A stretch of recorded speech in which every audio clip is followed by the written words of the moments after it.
Good afternoon, everybody.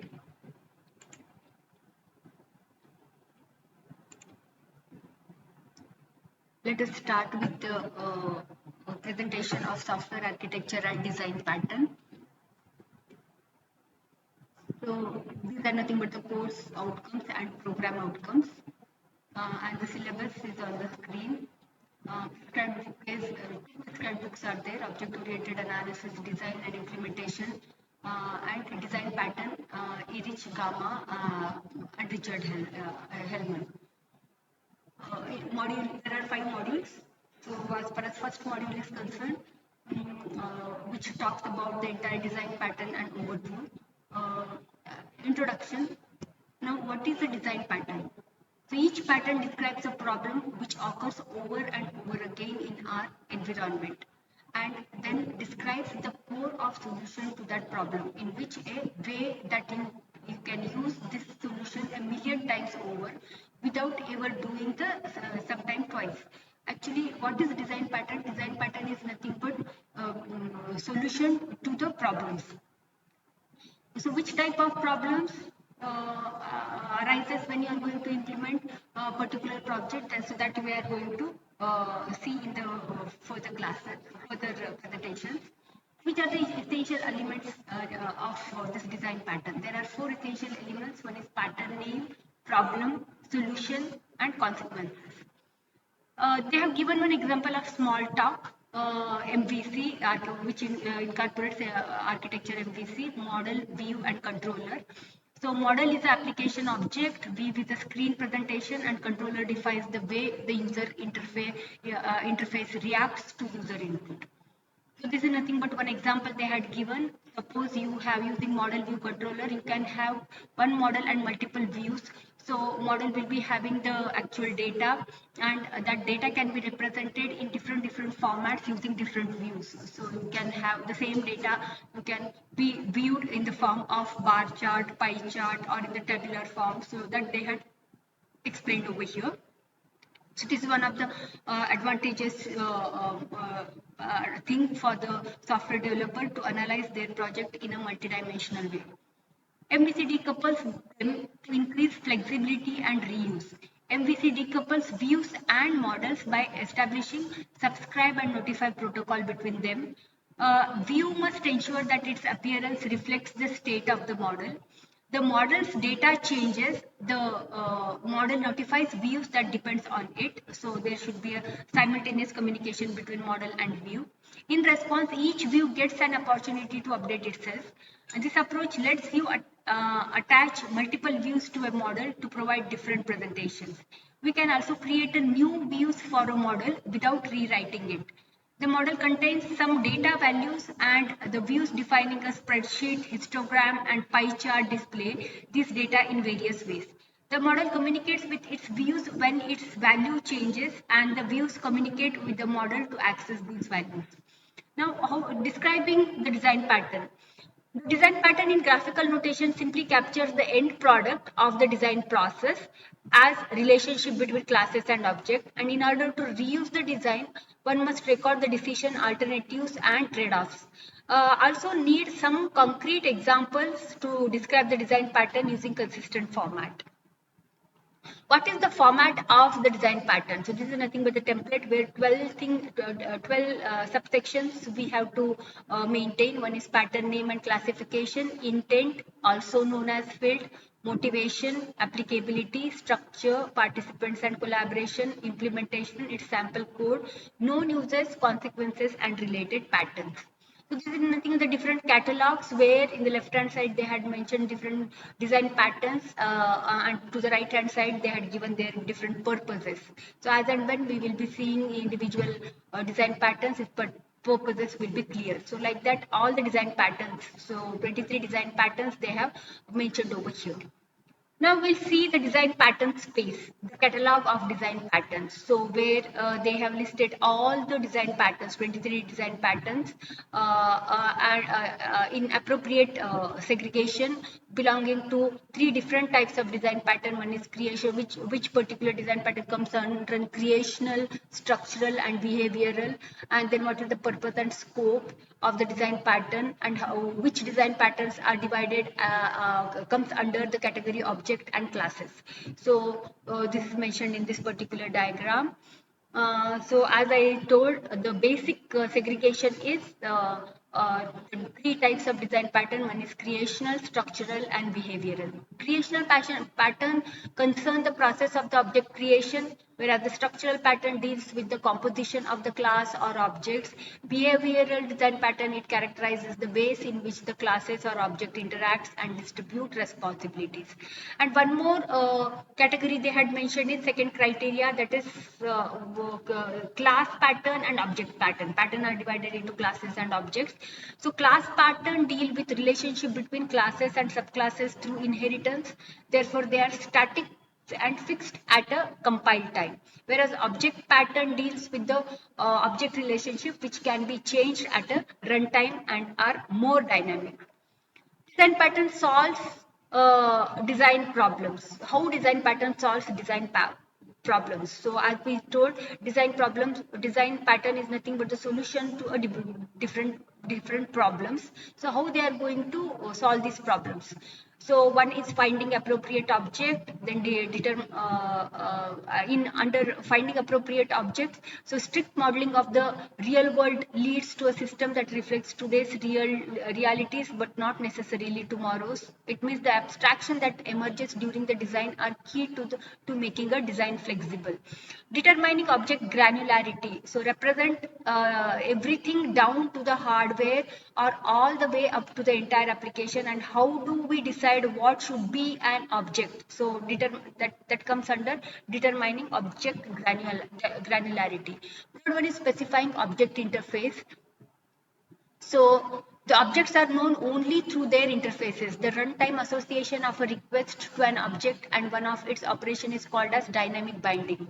So here they are using the concept called as polymorphism, multiple operations with same name and different parameter list.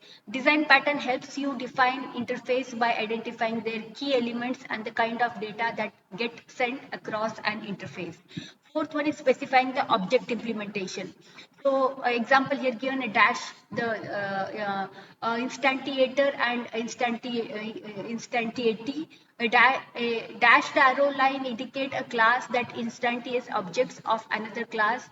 The arrow points to the class of the instantiated object. So here the class structure of the class they have mentioned over here, class name, then where it will be having different attributes and methods. The fourth one is specifying object implementation. So you have parent class, abstract class, different terminologies are there, concrete subclasses and all. So their definition they have mentioned over here. Abstract class. Abstract class is one whose main purpose is to define a common interface for its subclasses. The operation that an abstract class declares but not implemented are called as abstract operation. And the classes that are not abstract are called as concrete classes. Under the same specifying object implementation, there is one more class called as mixmin class. So a mixmin class is a class that is intended to provide an optional interface or functionality to an other classes. So example they had given. So existing classes and mean classes, then augmented classes which it extends. Mean classes requires multiple inheritance. Class versus interface inheritance. Class inheritance defines an object implementation in terms of another object's implementation, and it is a mechanism for code and representation sharing. Whereas in contrast, interface inheritance describes when an object can be used in place of another. Next one is programming to an interface, not an implementation. So as we see, class inheritance is basically just a mechanism for extending an application functionality by reusing functionality in parent classes. Actually, there are two benefits to manipulate objects solely in terms of interface defined by the abstract classes. One is client remain unaware of the specific types of object, where at the same time the client remain unaware of the classes that implements these objects. Clients only know about the abstract class defining the interfaces. Putting reuse mechanism at the work. Concepts like object interface, classes, and inheritance are applied to build flexible, reusable softwares, and design pattern shows effectively all this. So, as far as inheritance, under seventh topic, there are a few subtopics also. Like they have given the different the the difference between the inheritance and composition. So, the two most common techniques for reusing functionality in object-oriented system are class inheritance and object inheritance. Implementation of one class in terms of another is called as inheritance. Reuse by subclassing is often referred to as white box reuse. Object composition is an alternative to class inheritance. A few functionalities are obtained by assembling or composing objects with well-defined interface to get more complex functionality called as black box reuse. The second one is delegation. Example is window class delegates its area operation to rectangle instance. So here you can see window class where area is nothing but the method rectangle area, then width and height they had given. So window class delegates its area operation to rectangle. Inheritance versus parameterized type. Parameterized type, it is that is nothing but strictly object, which is not strictly oriented, and a technique for reusing functionalities it is used. Example: to declare a list of integer, you supply the type integer as a parameter to the list parameterized type. Many designer can be implemented using any of these three techniques. One is an operation implemented by subclass, responsibility of an object, and argument of C++ template or ADA generic that specifies the name of the function to call to compare the element. Relating runtime and compile time structure. The code structure is frozen at compile time. A program's runtime structure consists of rapidly changing networks of communication objects. The two structures are largely independent. Object aggregation and acquaintance, they manifest themselves at a compile and runtime. Aggregation implies one object owns or it's responsible for another object. Aggregation implies that an aggregate object and its owner have identical lifetime. Designing for change. The key to maximizing reuse lies in anticipating new requirements and changes to existing requirements, and in designing your systems so that they can evolve accordingly. So these are nothing but the nine ways in using which you can solve the design problems. Finding appropriate object, determining object granularity, specifying object interface, specifying object implementation, then class versus interface inheritance, programming to an interface, not an implementer, putting reuse mechanism to work under that inheritance versus composition, delegation, inheritance versus parameterized type. Eighth one is relating runtime and compile time structure, then designing for change. Some common causes of redesign along with the design pattern that addresses them are creating an object by specifying a class explicitly, dependence on specifying operation, dependence on hardware and software platform, dependence on object representation or implementation, rhythmic dependencies, tight coupling, extending functionality by subclassing, and inability to alter the classes conveniently. Role design pattern play in development of three broad classes of software. One is application program, toolkits, and framework. So as far as application program is concerned, it is more maintainable when they are used to limit the platform dependencies and to layer a system. Enhance extensibility, and extending a class in isolation is easier if class doesn't depend on lots of other classes. Second one is toolkit. Often an application will incorporate classes from one or more libraries of predefined classes called as toolkit. Toolkit it is a set of related and reusable classes designed to provide useful general purpose functionalities. Third one is framework. Framework is a set of cooperating classes that make up a reusable design for a specific class of the software. Example they had given is a framework that can be generated towards building a graphical editors for different domains like artistic drawing, music composition, and mechanical CAD. Pattern and framework different in three major ways. Design patterns are more abstract than the framework. Design